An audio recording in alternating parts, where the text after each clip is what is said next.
The Atkins Diet, formerly called the Atkins Nutritional Approach, is a well-known eating plan that was developed in the 1960s by cardiologist Robert Atkins. The diet emphasizes a very limited intake of foods which are high in carbohydrates, like bread, pasta, and rice. Instead, the diet replaces these foods with foods that have a high protein and fat content, like meat, fish, eggs, and cheese, and also other low-carb foods like vegetables. The Atkins diet has been credited with initiating the low-carb diet trend, which has taken the world by storm over the past 50 years. The Atkins diet claims that excess consumption of carbohydrates is the most significant factor leading to some of the world's biggest health issues at the moment, such as type 2 diabetes, heart disease, and weight gain.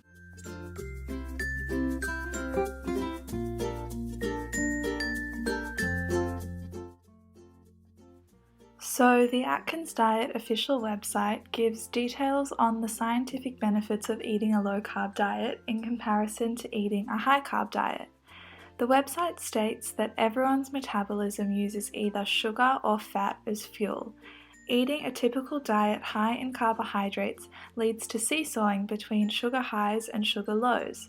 As you can see in this image, the claim is essentially that on a high-carb diet, one's blood sugar levels are prone to fluctuation, and fat storage, hunger, and cravings are at an increased level, whereas on the Atkins diet, one's sugar levels would be steady and fat storage, hunger, and cravings are less, leading to burning fat. So, according to the Atkins Diet official website, in order to aid and ensure the maintenance of weight loss, the Atkins diet functions in 4 distinct phases. The Atkins diet involves a system of carb tracking throughout all 4 phases known as net carbs. Net carbs is the total carbohydrate content of an item minus its fiber content. So the first phase is the induction phase and involves limiting daily carb intake to around 20 grams. This is aiming to switch the body's main source of fuel from carbs to fat. The second phase is the ongoing weight loss phase. In this phase, carb intake is steadily increased to allow the dieters to find their carb tolerance. Phase 3 is called pre-maintenance and is focused on establishing long-term eating habits. And by phase 4, the goal weight has been reached and the dieters will continue maintaining their low-carb eating habits.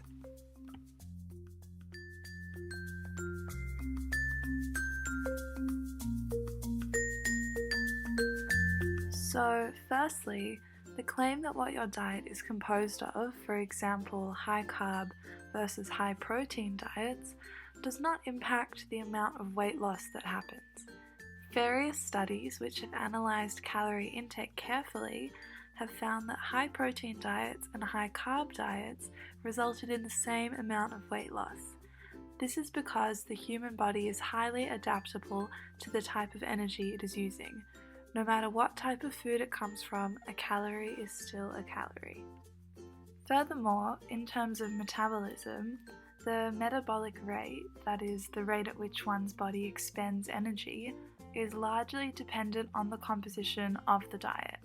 For instance, it is known that the consumption of protein results in a large increase in energy expenditure for several hours after the meal, in comparison to fat or carbohydrates where the amount of energy expenditure is much lower. However, the overall effect of diet composition on total energy expenditure is relatively minute. So sticking to the "a calorie is a calorie" philosophy is important here as well. A final critique that I have is about fad diets as a concept. Fad diets are essentially big marketing money-making schemes.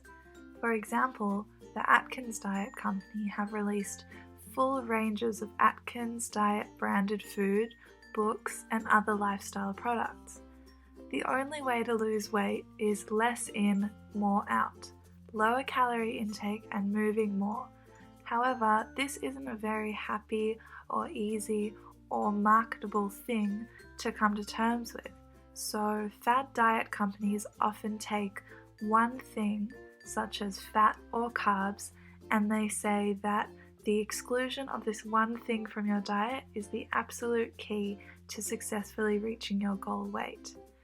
Extensive research and studies have demonstrated that rather than prohibiting a whole category of food items from your diet, eating a balanced diet is what is really important in order to avoid any nutritional deficiencies. To conclude, there is no strong evidence supporting that specifically cutting carbohydrates out of your diet is the best way to lose weight. In fact, research has shown that any diet that has similar calorie content would, in turn, have similar effect on short-term weight loss. This is due to the fact that the body adapts rapidly to changes in protein, fat, and carbohydrate intake levels. In the long term, maintaining weight loss is really hard for most people, and it depends on long-lasting, sustainable changes to daily calorie intake.